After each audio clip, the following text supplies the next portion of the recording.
So I'm going to start this episode off with a little story. About a year ago, I injured myself running to the point where I couldn't run anymore. That put me out of training for a 10K, it put me out of training for a half marathon, and it put me out of training for my favourite, the triathlon. Cut to a year later and I'm back running better than I was before. I'm doing more miles and I'm feeling better about it. And there's a couple of things that I've found over the past year that have made me better at it. Turns out before, the reason I got injured, that was because I wasn't running properly. So that's why I'm dedicating this episode of my 5 picks to running. Let's go for it.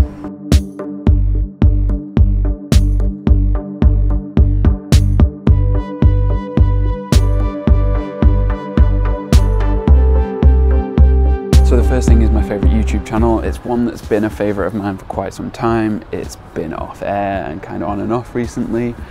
I'm under no illusions that I'm introducing this to anyone, but it felt like the perfect time to talk about it because this is a running episode and it's Casey Neistat. This has been the longest break I've ever taken from YouTube. And if there's one thing I've learned about myself, it's that my happiness is inseparably attached to my productivity. Casey Cook! What? He's just kind of started up his new 368 thing, which is looking pretty interesting so far. A little bit more running back in the vlogs. Really wanted to talk about him because when I first started watching him, I was in a little bit of a slump when it came to running. And then he made running like something exciting. He also pushed me to like think about it as something that I could fit in every day, and you could do big miles every day as long as you were dedicated.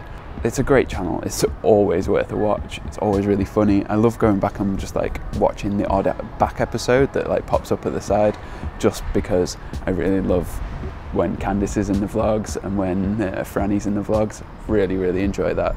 So you've probably already checked him out, but check him out. If there's any one thing that's changed my running in the last 12 months more than anything else, it's got to be this month's pick for the book, which is Born to Run. Who's it by? One sec. Christopher McDougall. No, that's not right.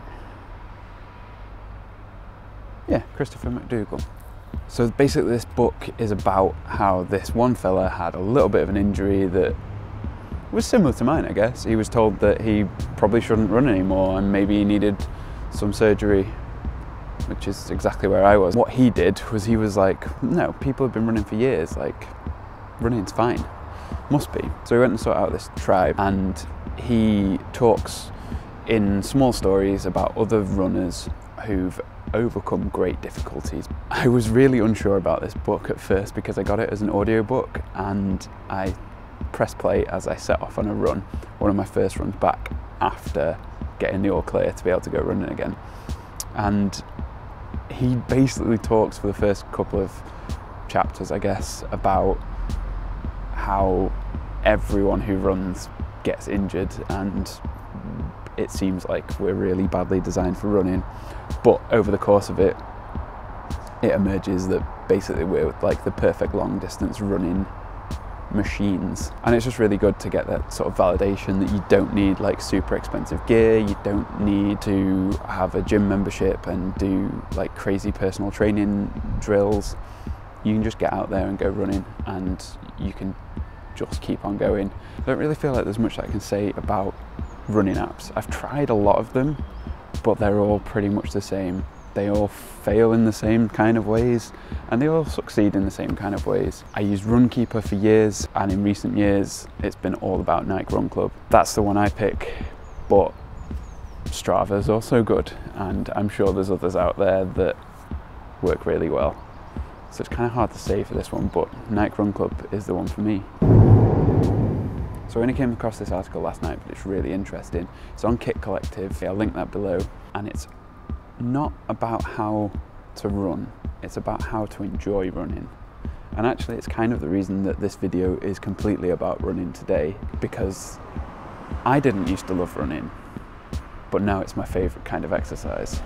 I think that learning to love something instead of learning to just do it is a really interesting proposition.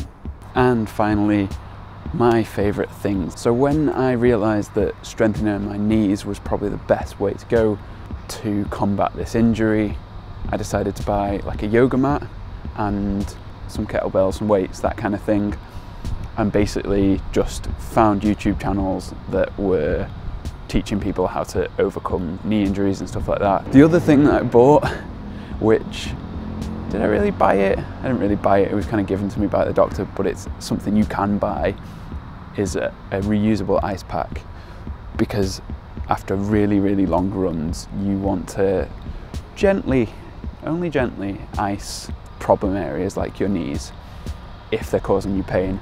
And oh my God, it's phenomenal the difference it makes. Just a couple of minutes of ice, it makes far more difference than any painkiller has ever made for me. And so that's it. That's all my picks for this month. Well, it's not really this month, because I am going to do a proper one for this month as well. So this is just the running special. It's been quite cool because there's been people running around me as I've been filming this, because running is probably here to stay.